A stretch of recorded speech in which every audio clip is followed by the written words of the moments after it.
Do you see any similarities between slavery and what we do to animals? And if you don't, after watching this episode, you're going to see the similarities and how similar it is from what we used to do to people as far as treating them like slaves and what we currently do every single day to these animals. Quit eating animals. Appreciate it if you just joined us. Welcome to the Quit Eating Animals show. We are in episode 8. Today is March 4th, 2023.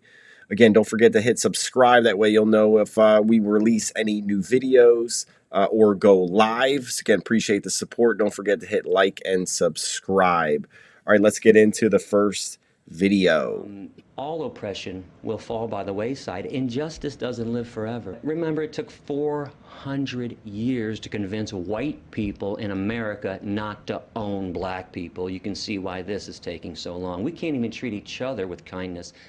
All right, so you just heard from Gary Yourofsky on basically it took so long to convince white people not to enslave black people. It took over 400 years. You can see why it's taking so long for us or for people to be convinced that we are doing the same exact thing to these animals. All right, so I wanted to start off with that clip. Gary Yourofsky, if you haven't seen his videos, he was truly impactful in our journey and continues to be impactful, even though he's taken a step aside. A lot of his videos are online, and he's got some tremendous lectures that were super impactful. So if you haven't seen that, make sure you go check him out. All right, so we're going to get into the next clip here, and what it was a segment on CBS that a gentleman interviewed former slaves, and one of the slaves that he interviewed was Fountain Hughes, which this clip is amassed, I'm going to say, a lot of views or a lot of people have heard this clip. And it's really impactful because I want you to hear the words that he actually said. And he was born into the slavery and he knew, growing up and what it was exactly like. And listen to the words of what he compares of what being a slave was actually like. These are the voices of former slaves, victims of one of America's greatest crimes against humanity. Listening to them speak and hearing their lamentations does a different level of justice than history books ever could. John Henry Folk was a storyteller and radio show host who in 1941 started doing interviews with former slaves in a project to bring awareness to racism. One former slave he interviewed was Fountain Hughes. Little did Folk realize this interview would be one of his most important. My name is Fountain Hughes. I was born in Charlottesville, Virginia. My grandfather belonged to Thomas Jefferson. My grandfather was 115 years old when he died. And now I am 101 years old. It's what they call, we were slaves. We belonged to people. They sell us like they sell horses and cows and hogs and all like that. Have an auction bench and they put you up on the bench and bid on you, the same as you're bidding on cattle, The auction bench was an infamous place among slaves. Here, people would learn not only who their future masters would be, but exactly what price a person could put on another person. Sell the women, sell the men, and then if they had any bad ones, they'd sell them to the nigger traders, what they call the nigger traders, and they'd ship them down south and sell them down south.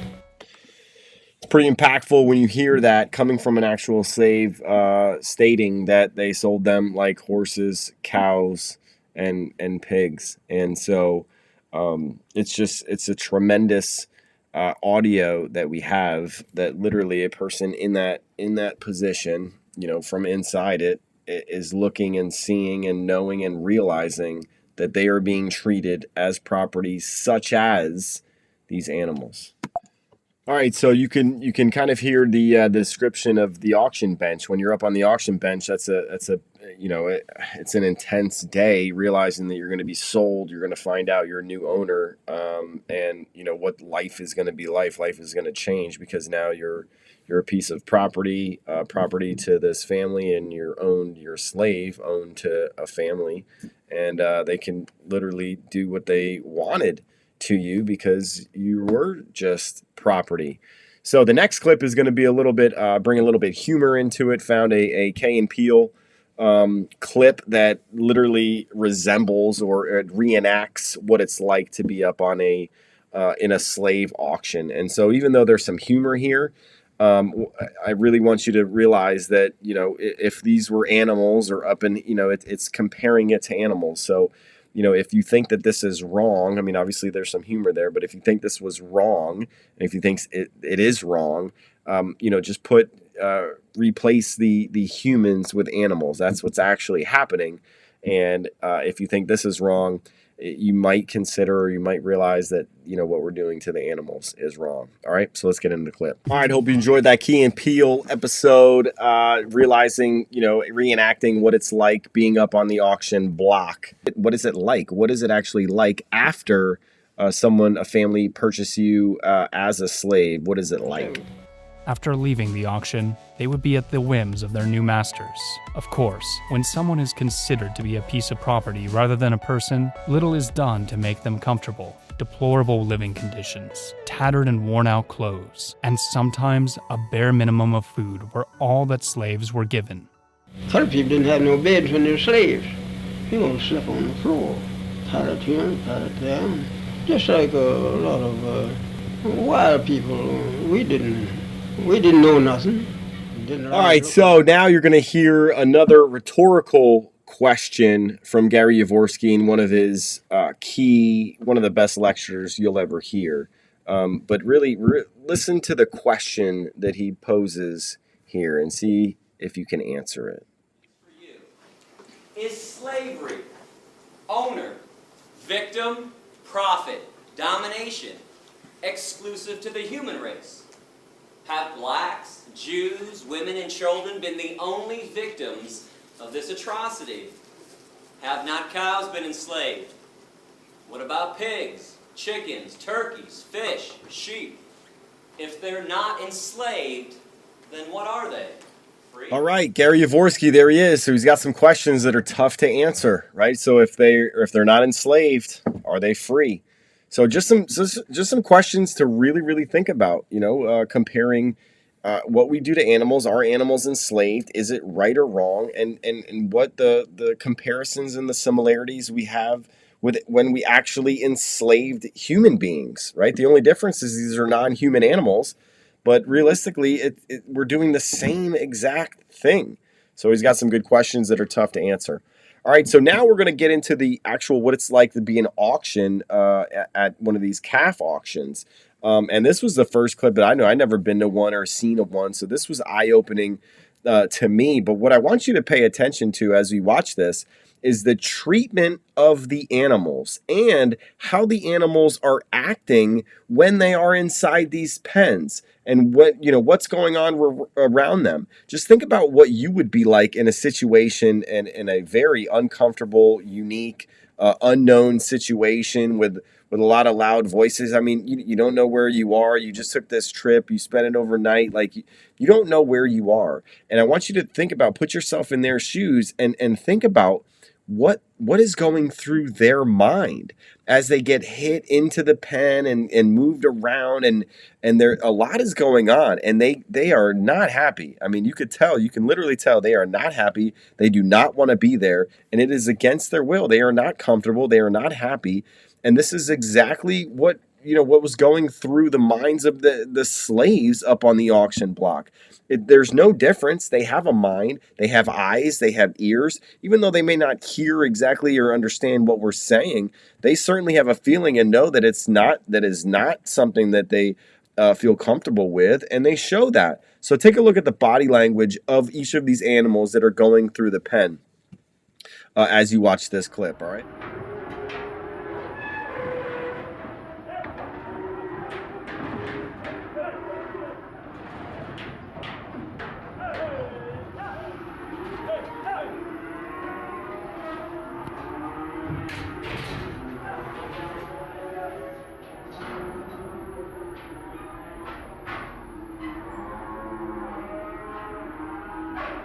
And over here, they're going to get stickers.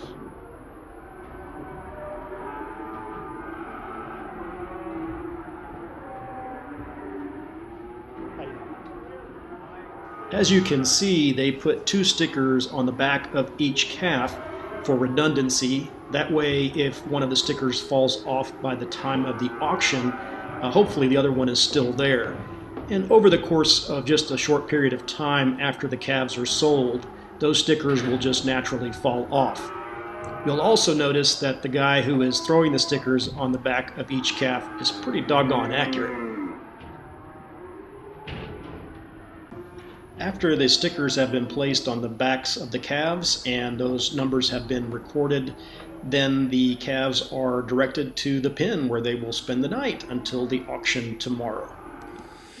All right, so you can see, those animals were not happy. They were together. They were not comfortable. They were not happy. They did not want to be there. They knew something was wrong. Something was going to be wrong, and it's just they're not happy.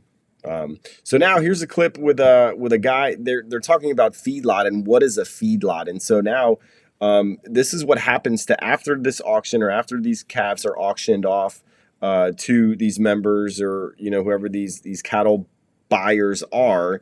They either go to what is known as a preconditioning unit or farm or something to get them prepped and ready for processing, or they go to a feedlot. And again, didn't know a lot of this, but I took a clip. I found I'm going to say a 4th generation farm, a feedlot farm in Iowa, and you're going to see a clip from that. But again, pay attention to the animals, pay attention to what they're actually doing, how they're treated, and what's actually the ultimate end goal of these animals. All right. And again, put yourself in their shoes. And would you like it? Do you think that it's enslaved? Do you think that they're being enslaved? And compare it to what we used to do to humans. And these cattle will probably go either to somebody's home or to a feedlot. They'll either go to a preconditioning yard or they'll be put into a feedlot. Okay. So I am Josh Holman. I live in Garner, Iowa. I work on the 4th generation family farm here, and we have a feedlot and cow-calf operation. On feedlot operations, cattle are raised in monoslope barns and are fed specifically to go to the packing plant to be made into processed meat, steaks, and roasts. Our feedlot operation consists of 2 feedlot sites. When the cattle arrive to our feedlot, they weigh between 500 and 700 pounds. We buy them when they're weaned and grow them until they're 700 or 800 pounds, and then they go to our finishing site, and they will stay here until they are 18 months old and reach a weight of 1,300 pounds in order to go to the packing plant. When we receive cattle to the feedlot, we vaccinate them and tag every head of cattle to ensure that they stay healthy, and the tag is for individual identification purposes. So every day we drive through the feedlot and look at the cattle to make sure everyone is healthy, everyone is eating, and if they're not, we look at their tag, write down the number, and go back through and treat the sick cattle. And in order to make sure all cattle are in a healthy and dry environment, we use corn stalk bales to bed 3 days a week. We clean pens every few weeks, and with that manure we pile it up during the summer, and then after the crop is out in the fall, we will use manure spreaders to spread that manure back into the field. Manure is a good source of nitrogen, phosphorus, and potassium, which next year's crop is able to utilize in order to grow more corn and soybeans for the cattle to eat. Every morning before we feed, we look at how clean the bunks are to see if they have a lot of feed left or if they're clean. And if they're clean for multiple days in a row, then we know we need to feed that specific pen of cattle more feed. And if they have 200 or 300 pounds of feed left in their bunk every morning, then we know we need to feed that set of cattle less feed. We utilize a program called Performance Beef Analytics. This program is really handy in order to track feed usage and consumption of the cattle, and gives us a very easy way to look at how the cattle perform in terms of average daily gain and feed efficiency. We use a feed truck and a feed wagon. The feed truck basically just has 4 large augers inside of it that are ran off of hydraulics, and that mixes the feed together so we get a nice even mixture on our rations. Once our cattle are over 1,300 pounds, we send them to a local beef packing plant. The USDA, United States Department of Agriculture, will grade the cattle on the quality of their carcass. The carcass grades include Prime, Choice, Select, and Standard.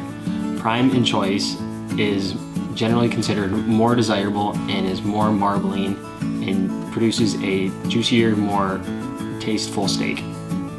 At Greiman Brothers, we aim for Prime and Choice quality grade, and we do this because we can receive a premium from the packing plant because that is more desirable for the consumers. As a cattle producer, our consumers are our number one priority. It is our goal to provide a safe, wholesome, healthy, and delicious eating experience for them and their families.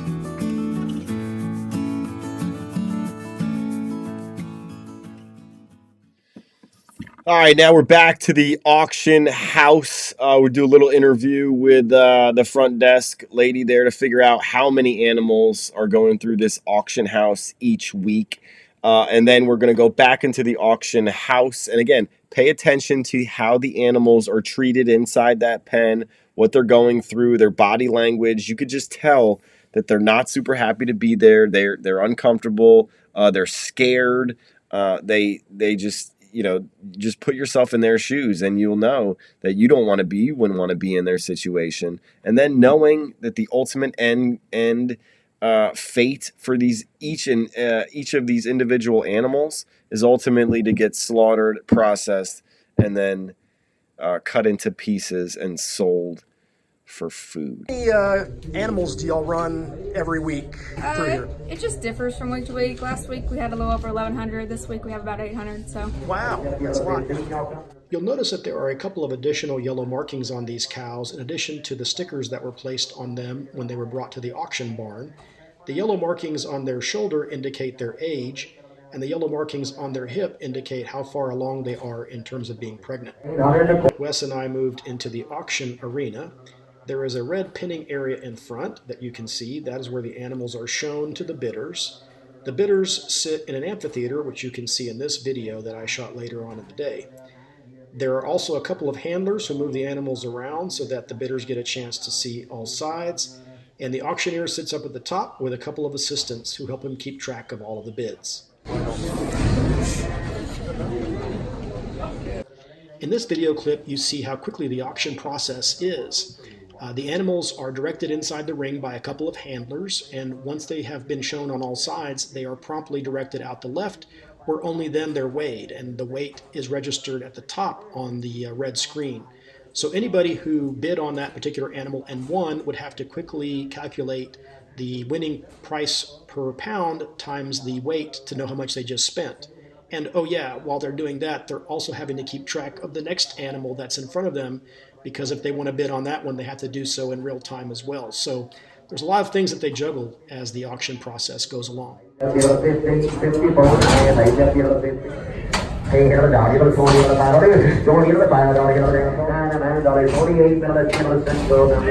Finally, after much anticipation, they started bringing out my calves to be sold. Yeah, that's one of mine here.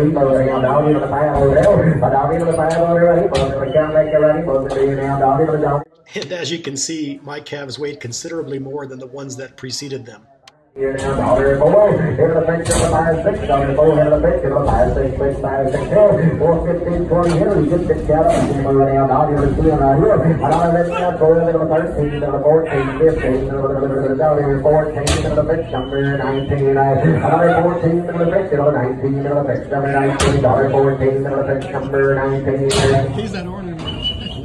At this point, Wes's friend reiterated what I had been hearing all day, that I should have castrated my bull calves a lot earlier.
So that last calf there that weighed 815 pounds was the last one of my lot.